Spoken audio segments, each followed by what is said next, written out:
না একদিন তো ফিরবই অবশ্যই। আওয়ামী লীগ অবশ্যই ফের ক্ষমতায় আসবে, একদিন না একদিন আমরা ফিরবো। জানাতে চাই যে আপনারা যদি মনে করেন যে আওয়ামী লীগ মরে গেছে, আওয়ামী লীগ মরে নাই। সম্পূর্ণ বিচার নিশ্চিত না হওয়া পর্যন্ত ফ্যাসিবাদীদের পুনর্বাসনের আর কোনো সুযোগ নেই। যেহেতু একটি গণহত্যা আওয়ামী লীগ ঘটিয়েছে এদেশে, সেই গণহত্যার দায় নিয়ে তারা কিভাবে ফিরবে?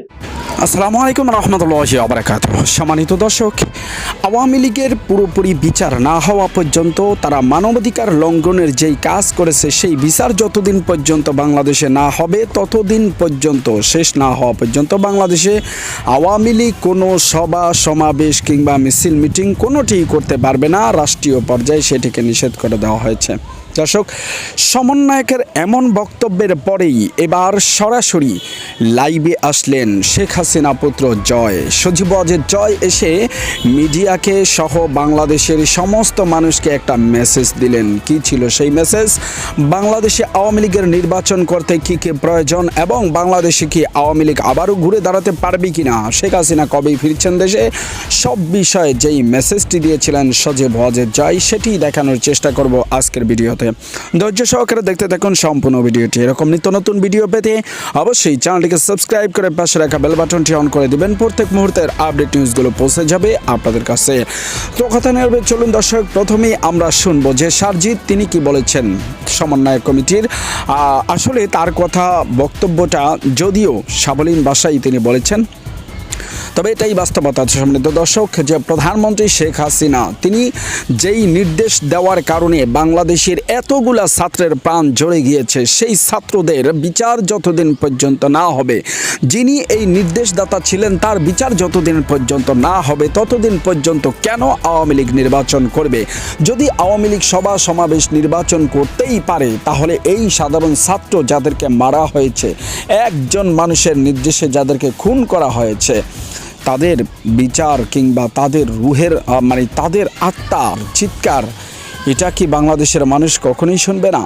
হ্যাঁ দর্শক, এ কারণেই সারজিৎ বলেছিলেন যে না, যতদিন পর্যন্ত বাংলাদেশে শেখ হাসিনা সরকার ততদিন পর্যন্ত কোনো মিছিল মিটিং সভা সমাবেশ করতে পারবে না, যতদিন পর্যন্ত মানবাধিকার লঙ্ঘনের দায়ে যেই করা মামলাগুলো রয়েছে সেই মামলাগুলোর নিষ্পত্তি হবে ততদিন পর্যন্ত আওয়ামী লীগ কোনো সভা সমাবেশ কিংবা মিছিল মিটিং কোনোটিই করতে পারবে না।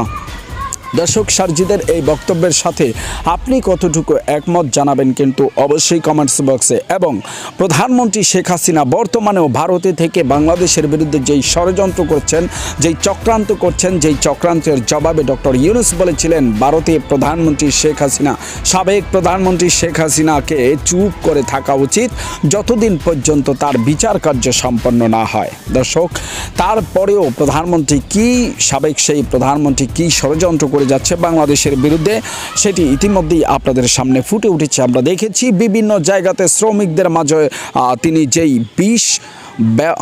বিষ বাক্য ছড়িয়ে দিয়েছেন, যে বিষ যেটাকে বলা হয় বপন করে দিয়েছেন, সেখান থেকে আজকে শ্রমিকরা কাজ করা রেখে মাঠে আন্দোলনের জন্য ব্যস্ত হয়ে গিয়েছে।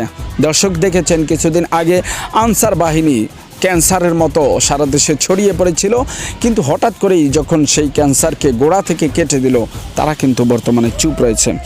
দর্শক, যাই হোক, মূল আলোচনা ছিল সারজিতের এই বক্তব্যের পিছনে সজীব ওয়াজেদ জয় তিনি কি বলেছেন।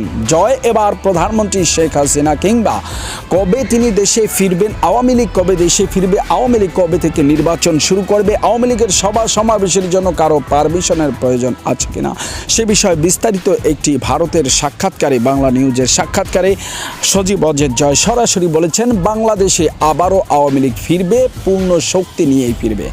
বাংলাদেশের মধ্যে সবচেয়ে বড় দল হচ্ছে আওয়ামী লীগ, যে কোনো সময় আবারও বাংলাদেশে ঘুরে ফিরে ক্ষমতায় আসবে আওয়ামী লীগ, তখন তাদেরকে দেখে নেওয়া হবে। শুধু তাই নয়, বাংলাদেশের নির্বাচন আওয়ামী লীগকে ছাড়া কখনোই সম্ভব নয়, আওয়ামী লীগকে ব্যতীত বাংলাদেশের নির্বাচন ইম্পসিবল বলে বক্তব্য দিচ্ছেন জয়। দর্শক, জয়ের বক্তব্য সম্পর্কে আপনাদের মতামত জানাবেন। আজকের মতো এখানে বিদায় নিচ্ছি।